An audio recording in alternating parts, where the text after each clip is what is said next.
injured.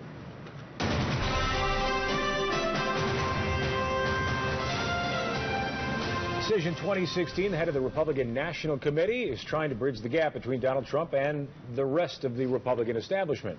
The RNC has arranged a meeting between Trump and the Speaker of the House, Paul Ryan, for next week. The two will discuss the Republican principles and try to find a common ground, move forward.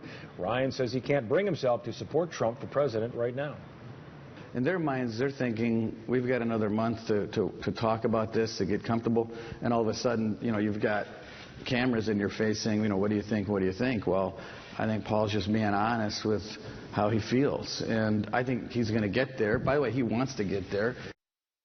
But the RNC chairman says he believes Trump is moving in the right direction, trying to unite and not divide the party. On the Democratic side, Senator Bernie Sanders is accusing the party's national committee of favoring Hillary Clinton at the convention. Sanders laid out his case in a letter to the head of the DNC. Says it's not fair that two of Clinton's most active supporters are leaders of major convention committees. The DNC says it's acting fairly and that both campaigns will be represented on the drafting committee. Well, WGN political analyst Paul Lisnick is here tonight to talk about all sorts of things. But hey guys, let's talk first about Donald Trump and how a lot of major Republicans, first of all, say they're not coming to the convention. You heard Paul Ryan. He's not ready to support him yet. Republican strategists, longtime Republican strategists like Marlee Matlin, she's becoming libertarian. What's going on?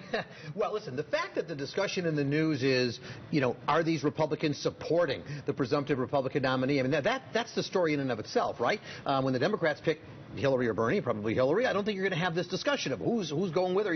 You kind of line up. So that's a little bit, I think, unfortunate for the Republicans that they're doing that. But, even the past Republican nominees of the entire group, only Bob Dole is showing up at the convention, right? The Bushes aren't even showing up. I did find it interesting today that Dick Cheney is standing behind Trump, and yet with all of Trump's attacks on the Bush administration, the war in Iraq, well, that was kind of, Cheney's baby a little bit, too. A little surprising he did back him, but he did. It also causing a little difficulty in Illinois. Mark Kirk has got a difficult bridge to try and connect here. He put his hands back, like, I'm not sure, but did say, well, I'd vote for him if he's the nominee, but that's all we've heard from the camp then. And I think he's a work in progress on that. I think he's probably trying to figure out exactly what he wants to do. Look, Kirk is in the race of his life. This is very tough for him up against Democrat Tammy Duckworth. And so, what does he do? Now, we are certainly more of a blue state than we are a red state. And so for him not to back Trump probably doesn't hurt him a lot in this state. Where I think the Duckworth campaign is going to go after him, and already is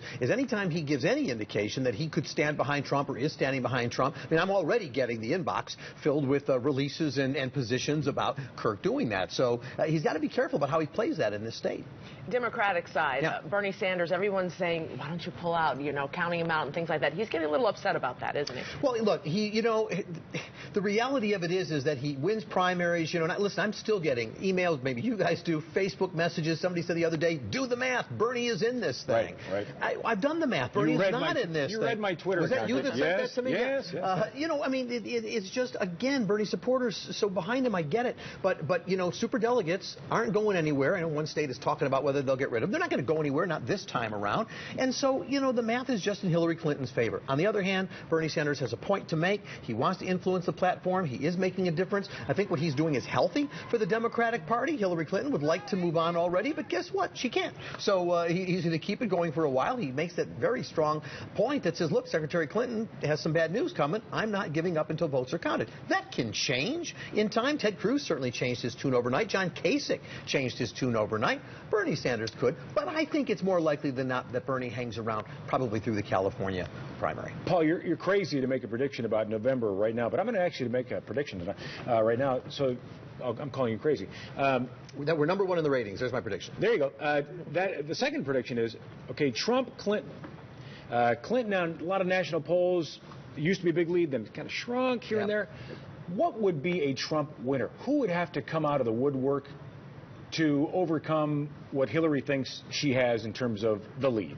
Well, there's a couple things going on. Number one, when you look at the delegate math now, you start looking at the states, it looks like a pretty strong Democratic victory. This changes, right? So some of the things that have to happen and probably will happen, Mark, look, there's an attorney, a world event, imagine, God forbid, but imagine some kind of terrorist thing happens somewhere in the world. That's going to play big time. Donald Trump has no political record that he's got to defend. So anytime something happens, you can be sure Trump's going to blame it on Hillary Hillary Clinton, right? And of course, Hillary Clinton's going to say, meanwhile, who should be handling this in the White House? So there's so much yet to happen that it really is hard to predict. The only thing I can say, there are a lot of people out there who have said, well, with Trump the guy, Hillary Clinton's the next president.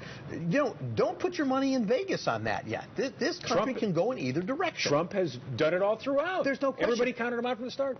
Exactly. He was rating when he first announced, he was 1% in the polls, right? You wouldn't have seen this coming. And of course, President Obama, trying to make a little news today, this is not a reality show. This is not a game. We are electing the president of the United States. That said, if Trump is your guy, then support him. If that's who you want running the world, go for it.